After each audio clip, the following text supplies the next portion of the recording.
قل هل يستوي الذين يعلمون والذين لا يعلمون. السلام علیکم ورحمۃ اللہ وبرکاتہ. الحمد لله الذي هدانا إلى الإسلام والصلاة والسلام على نبينا الذي هو سيد الكرام الذي جاء بالأمن والسلام وعلى آله وصحبه العظام. أشهد أن لا إله إلا الله وحده لا شريك له وأشهد أن محمدا عبده ورسوله. أما بعد، فقد قال الله تبارك وتعالى في التنزيل: واصبر نفسك مع الذين يدعون ربهم بالغداة والعشي يريدون وجهه. معزز سامعین و سامعات، آج کے درس میں جس موضوع کے متعلق گفتگو کی جائے گی وہ ہے اصحاب صفہ کا اجمالی تعارف اور مقام و مرتبہ. سب سے پہلے دیکھتے ہیں کہ صفہ کسے کہتے ہیں. صفہ عربی میں چبوترے کو کہتے ہیں. مسجد نبوی کے ایک کنارے پر ایک چبوترا تھا جس پر کھجور کی پتیوں سے چھت بنا دی گئی تھی. اسی چبوترے کا نام صفہ ہے.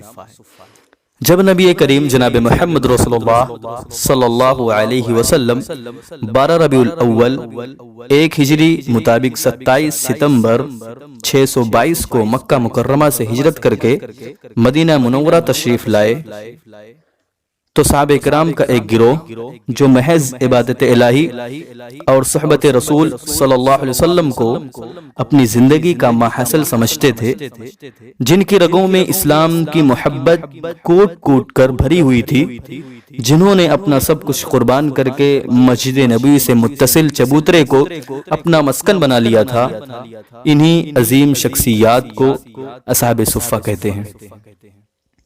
اصحاب صفہ کی تعداد کیا ہے، کون کون ہیں، اس بارے میں کافی اختلاف ہے، کیونکہ وہ مسافر حضرات بھی باہر سے آ کر اسی چبوترے پر قیام کرتے تھے جن کا مدینے میں کوئی عزیز یا رشتہ دار نہ ہوتا. جب یہ حضرات اپنے گھروں کو کوچ کرتے تھے تو ان کی تعداد میں کمی ہو جایا کرتی تھی. یہی وجہ ہے کہ علامہ نووی رحمہ اللہ فرماتے ہیں کہ اصحاب صفہ کبھی کم کبھی زیادہ ہو جاتے، کبھی بڑھ کر 70 ہو گئے اور کبھی اس سے کم و بیش، حتیٰ کی تعداد 400 تک بھی پہنچ جاتی ہے.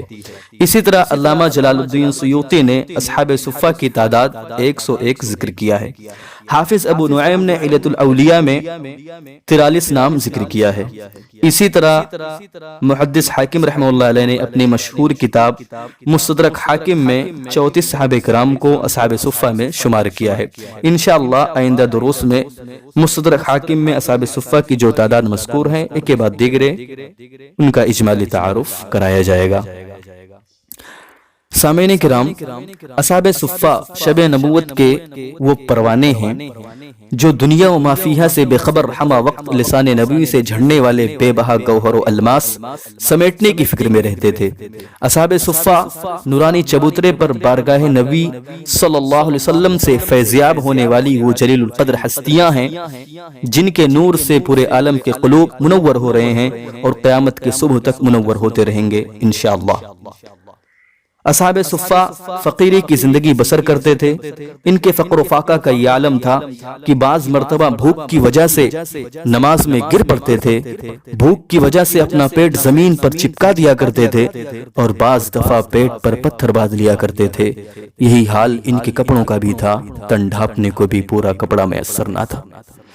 سامعین، اسلام کی اس پہلی درسگاہ کے طالب علموں سے رب العالمین نے دنیاوی مال و اسباب لے کر اس کے بدلے ان کو کیا مقام و مرتبہ دیا تھا، اس کا اندازہ اس سے لگایا جا سکتا ہے کہ دنیا کی سب سے عظیم ہستی جناب محمد رسول اللہ صلی اللہ علیہ وسلم کو رب العالمین نے قرآن مقدس کے اندر اصحاب صفہ کی صحبت اختیار کرنے کا حکم دیا.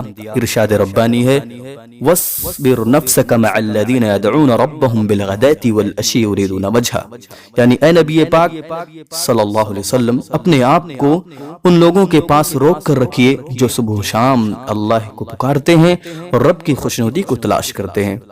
سلمان فارسی رضی اللہ تعالیٰ عنہ فرماتے ہیں کہ اس آیت کے نزول کے بعد نبی کریم جناب محمد رسول اللہ صلی اللہ علیہ وسلم فقراء مہاجرین یعنی اصحاب صفہ کو تلاش کرنے لگے، یہاں تک کہ مسجد نبوی سے متصل چبوترے میں اصحاب صفہ کو دیکھا جو ذکر الہی میں مشغول تھے۔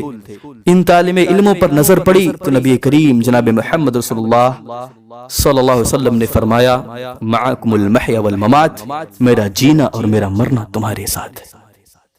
اللہ کے نزدیک ان کا مقام و مرتبہ کس قدر بلند ہے اس کا اندازہ اس حدیث سے بھی لگایا جا سکتا ہے کہ ابو سعید خدری رضی اللہ تعالی عنہ فرماتے ہیں ایک مرتبہ میں فقراء مہاجرین کی ایک جماعت میں بیٹھ گیا اور یقین جانیے ان کے پاس اس وقت کپڑوں کی اس قدر کمی تھی کہ اپنے ننگے پن کی وجہ سے ایک دوسرے کو آڑ بنائے ہوئے تھے اور ایک قاری قرآن سب کو قرآن مجید سنا رہا تھا۔ اچانک نبی کریم جناب محمد رسول اللہ صلی اللہ علیہ وسلم تشریف لائے تو قرآن سنانے والا خاموش ہو گیا۔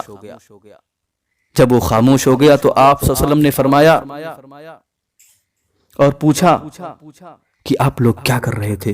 ہم نے عرض کیا اللہ کی کتاب سن رہے تھے۔ یہ جواب سن کر آپ صلی اللہ علیہ وسلم نے فرمایا الحمدللہ الذی جعل من امتی من امرت ان اصبر نفسی معہم، یعنی تمام تعریف اس اللہ رب العالمین کے لیے ہے جس نے میری امت کو اس لائق بنایا کہ مجھے ان کے پاس ٹھہرنے کا حکم دیا۔ اس کے بعد آپ صلی اللہ علیہ وسلم ہمارے بیچ بیٹھ گئے۔ اس کے بعد آپ نے حلقہ بنانے کے لیے اپنے دست مبارک سے اشارہ کیا، سب نے حلقہ بنا لیا اور سب کے چہرے آپ صلی اللہ علیہ وسلم کی طرف متوجہ ہو گئے۔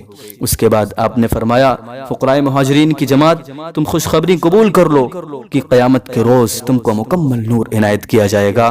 قیامت کے روز تم مالداروں سے آدھا دن پہلے جنت میں داخل ہوگے اور آدھا دن آج کل کے دنوں کے حساب سے 500 سال کے برابر ہوگا۔ یہ فقراء جنت میں مزے کر رہے ہوں گے اور وہ مالدار حساب دے رہے ہوں گے۔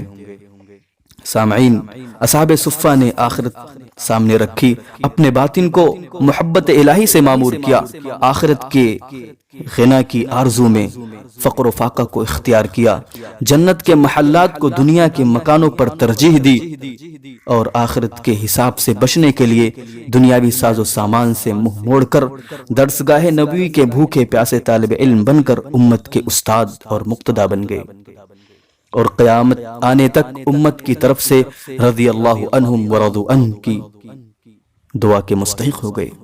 لیکن آج اسلام کی خدمت کے لیے نہ فقیر تیار ہے نہ مالدار۔ مالدار یہ کہہ کر ٹال دیتے ہیں کہ ہمارے پاس وقت نہیں، اور فقیر حضرات غریبی کا رونا روتے ہیں۔ حالانکہ اگر فقر و فاقہ اور تنگ دستی دین سیکھنے اور سکھانے سے روکنے والی چیز ہوتی تو اصحاب صفہ اپنے بھوک اور پیاس ہی کو لیے بیٹھے رہتے اور دین ان سے آگے نہ بڑھتا۔ مسلمانوں، آنکھیں کھولو اور اللہ سے لو لگاؤ اور اس کے دین کی خدمت میں لگ جاؤ۔ کلا انہا تذکرہ۔ آخر میں اللہ سے دعا ہے کہ بار الہ ہم تمام مسلمانوں کو حقیقی معنوں میں دین کا حق ادا کرنے کی توفیق عطا فرما۔ آمین۔ وآخر دعوانا الحمدللہ رب العالمین۔ السلام علیکم ورحمۃ اللہ وبرکاتہ۔